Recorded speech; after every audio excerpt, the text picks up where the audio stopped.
Kalau Yesus disalib itu sudah pasti, nggak usah diperdebatkan. Jadi sejarah itu kan dari yang namanya sumber primer. Berasal dari yang mengalami peristiwa itu. Matius, Yohanes, bahkan Yohanes ada di bawah salib itu. Tapi kan mereka bisa nyangkal, itu kan murid-muridnya Yesus, komplotan gitu. Kalau gitu makanya ada sumber sejaman. Siapa Tidak ada sumber sejaman yang menyangkal. Oke, kita perlu ngobrol soal sesuatu yang sering dijadikan senjata utama apologet Kristen, 3 sumber sejarah yang katanya membuktikan penyaliban Yesus: Tacitus, Josephus, sama Talmud.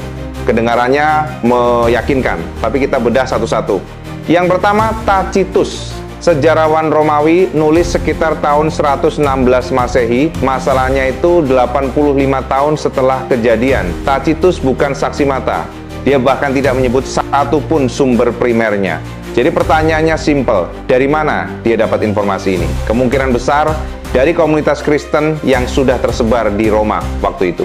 Bukan dari arsip resmi Romawi. Ini bukan sumber independen, ini eko dari narasi yang sudah beredar. Kalau standar ini dipakai untuk membuktikan sejarah, akan punya masalah besar. Yang kedua, Josephus. Sejarawan Yahudi sering disebut sebagai bukti paling kuat. Tapi ada yang jarang disebutkan. Teks Josephus yang ada sekarang sudah terbukti dimodifikasi oleh penyalin Kristen abad pertengahan.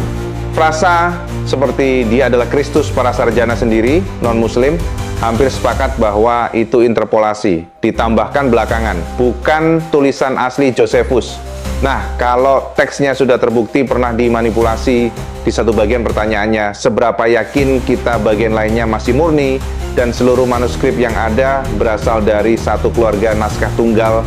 Satu, kalau akarnya sudah terkontaminasi, seluruh pohonnya perlu dipertanyakan. Yang ketiga, Talmud Sanhedrin 43a. Ini yang paling sering disalahpahami. Teks itu ada dalam konteks pasal yang membahas hukuman rajam, bukan penyaliban. Heraldnya bahkan menyebut ia akan dirajam. Dan yang lebih penting, para rabi Babilonia yang menulis ini hidup ratusan tahun setelah kejadian, ribuan kilometer jauhnya. Mereka bukan merekam fakta secara independen. Mereka sedang merespons klaim-klaim dari narasi Injil yang sudah beredar. Ini bukan sumber mandiri, ini reaksi terhadap narasi lawan. Sekarang perhatikan satu hal. Bahkan kalau kita terima semua sumber ini apa adanya, tidak ada satupun dari mereka yang hadir di lokasi kejadian.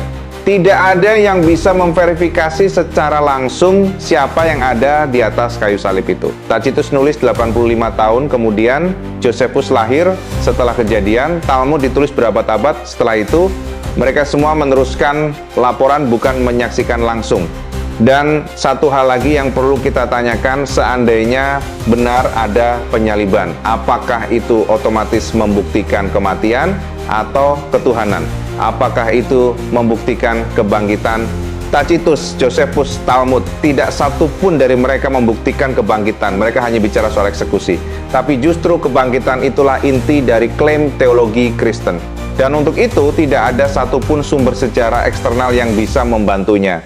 Al-Quran menyatakan dengan tegas dalam surah An-Nisa ayat 157, mereka tidak membunuhnya dan tidak menyalibnya, tapi hal itu disamarkan bagi mereka. Ini bukan klaim yang bisa dibantah dengan Tacitus atau Josephus, karena Wahyu tidak tunduk pada konsensus sejarawan manusia yang menulis puluhan hingga ratusan tahun setelah kejadian berdasarkan informasi yang tidak bisa mereka verifikasi sendiri. Jadi sebelum kita bicara soal fakta sejarah, pastikan dulu standar historisnya konsisten. Karena kalau standar itu diterapkan secara serius, sumber-sumber ini jauh lebih lemah dari yang selama ini diklaim.